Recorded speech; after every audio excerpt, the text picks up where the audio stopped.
যাদের বাসাবাড়ি জিন শয়তান দ্বারা আক্রান্ত, বিপদ-আপদ বালা মুসিবত লেগেই থাকে, তাদের জন্য আজকের ভিডিও। আজকে আমি হাদিস থেকে 3টি আমল শিখিয়ে দিব। যে বাসাবাড়িতে এই 3টি আমল চালু রয়েছে, ওই বাসাবাড়ি স্বয়ং আল্লাহ রব্বুল আলামিন হেফাজত করবেন। ওই বাসাবাড়ি আল্লাহ রব্বুল আলামিন ফেরেশতাদের দ্বারা প্রোটেক্ট করবেন। সুপ্রিয় দর্শক, গুরুত্বপূর্ণ এই ভিডিওতে কেউ অমনোযোগী হবেন না। লাইক দেওয়ার প্রয়োজন বোধ করলে এখনই একটি ক্লিক করে লাইক করে দিন। জিন শয়তান ও বালা মুসিবত থেকে বাড়িকে হেফাজত রাখার জন্য 1 নম্বর আমল সহিহ বুখারীতে উল্লেখ রয়েছে। তা হলো রাসূলুল্লাহ সাল্লাল্লাহু আলাইহি ওয়াসাল্লাম বলেছেন, যখন সন্ধ্যা হয়ে যাবে বা মাগরিব হয়ে যাবে, মাগরিবের পরপরই বাসার দরজা জানালাগুলা বিসমিল্লাহ বলে বন্ধ করে দিতে হবে। আল্লাহর নাম নিয়ে যদি বন্ধ করে দেওয়া হয়, তাহলে ওই ঘরে আর জিন শয়তান খারাপ কিছু প্রবেশ করতে পারে না। এমনকি ওই হাদিসে আরো উল্লেখ রয়েছে, যে সমস্ত খাবার পাত্র খোলা রয়েছে, ওই সমস্ত খাবার পাত্র আল্লাহর নাম নিয়ে ঢেকে দিতে হবে। যদি ঢাকার কিছু নাও থাকে, তাহলে বিসমিল্লাহ বলে সামান্য একটি কাঠি ওর উপর দিয়ে দিতে হবে। তবুও আগলা রাখা যাবে না, তাহলে আল্লাহ রব্বুল আলামিন ওই বাড়িকে হেফাজত করবেন। অনেক সময় দেখা যায় শিশু বাচ্চাদেরকে যখন বাসাবাড়ির খাবার খাওয়ানো হয়, তখন প্রচন্ড রকমের কান্নাকাটি শুরু করে দেয়। সুপ্রিয় দর্শক, এই সকল সিমটম দেখে আপনি বুঝবেন আপনার বাসাবাড়িতে দুষ্টু শয়তান বা জিনের উপস্থিতি কতটুকু। এই জন্য এ সকল আমল আজকে থেকেই বাসাবাড়িতে চালু করে দিবেন। তাহলে এই 3টে আমল যদি চালু করে দেন, তাহলে দেখবেন কয়েকদিনের ভেতর আপনার বাসাবাড়ি থেকে সব রকম দুষ্কৃতিকারী জিন দূরীভূত হয়েছে। আপনার বাসাবাড়িকে আল্লাহ রব্বুল আলামিন হেফাজত করছেন। তাহলে এবার আমরা জানবো 2 নম্বর আমল কোনটি। আর 2 নম্বর আমল সম্পর্কে হাদিস শরীফে উল্লেখ রয়েছে, আন উসমান ইবনে আফফান রাদিয়াল্লাহু তাআলা আনহু ক্বালা নবী সাল্লাল্লাহু আলাইহি ওয়াসাল্লাম, উসমান ইবনে আফফান রাদিয়াল্লাহু তাআলা আনহু থেকে বর্ণিত, নবীজি সাল্লাল্লাহু আলাইহি ওয়াসাল্লাম বলেছেন, যে ব্যক্তি সকালে ও সন্ধ্যায় এই দোয়াটি 3 বার করে পাঠ করবে, তার কোনো শত্রু তাকে কোনো ক্ষতি করতে পারবে না, দুশমন তার কোনো ক্ষতি করতে পারবে না, জিন শয়তান থেকে আল্লাহ রব্বুল আলামিন তাকে হেফাজত করবে। এই জন্য ফ্যামিলি মেম্বার্স যারা রয়েছেন, তাদের সকলকে এই দোয়াটি শিখিয়ে দেওয়া এবং এই আমলটি প্রতিদিন করার চেষ্টা করা। তাহলে আমি যে দোয়াটি শিখিয়ে দিব এখন, এই দোয়াটি সকালবেলা ফজরের নামাজের পরে 3 বার পড়তে হবে, সন্ধ্যাবেলা মাগরিবের নামাজের পরে 3 বার পড়তে হবে।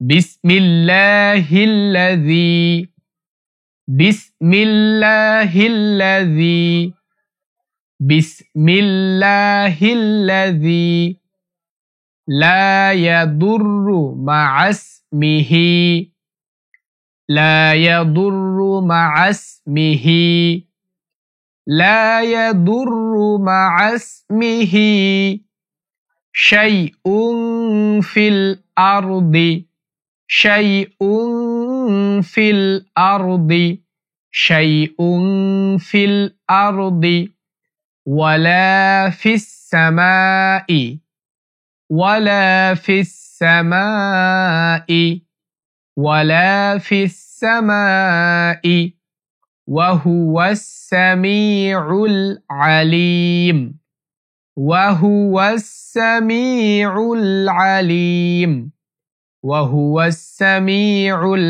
আলিম। এতটুকুই দোয়া। বিসমিল্লাহিল্লাযী লা ইয়াদুররু মা'আসমিহি শাইউন ফিল আরদি ওয়ালা ফিস সামাই ওয়া হুয়াস সামিউল আলিম। এই দোয়াটির অর্থ হচ্ছে, আল্লাহ তাআলার নামে, যার নামের বরকতে আকাশ ও মাটির কোনো কিছুই কোনো অনিষ্ট করতে পারে না। তিনি সর্বশ্রোতা ও সর্বজ্ঞানী। এবার আমরা 3 নম্বর আমল শিখব। সহিহ বুখারীতে হাদিস উল্লেখ রয়েছে, রাসূলুল্লাহ সাল্লাল্লাহু আলাইহি ওয়াসাল্লাম বলেছেন, যে ব্যক্তি রাত্রে বেলা সূরা বাকারার শেষ 2 আয়াত তিলাওয়াত করবে, ওই রাতে আল্লাহ রব্বুল আলামিন তার জন্য যথেষ্ট হয়ে যাবে। সুবহানাল্লাহ। সুপ্রিয় দর্শক, রাতের শুরুতে অথবা শয়নের সময় আপনি সূরা বাকারার শেষ 2 আয়াত তিলাওয়াত করবেন, তাহলে আল্লাহ রব্বুল আলামিন নিজেই আপনার হেফাজতকারী হয়ে যাবেন। সেই সূরা বাকারার শেষ 2 আয়াত আমি একবার বলে দিচ্ছি। আমানার রাসূলু বিমা উনজিলা ইলাইহি মির রাব্বিহি ওয়াল মুমিনুন কুল্লুন আমানা বিল্লাহি ওয়া মালাইকাতিহি ওয়া কুতুবিহি ওয়া রুসুলিহি لا نفرق بين أحد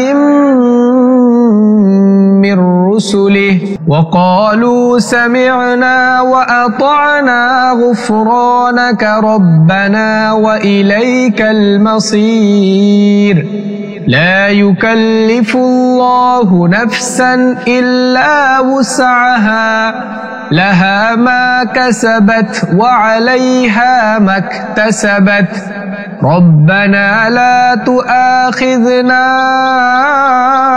إن نسينا أو أخطأنا ربنا ولا تحمل علينا إصرا كما حملته على الذين من قبلنا ربنا ولا تحملنا ما لا طاقة لنا به واعف عنا واغفر لنا وارحمنا أنت مولانا فانصرنا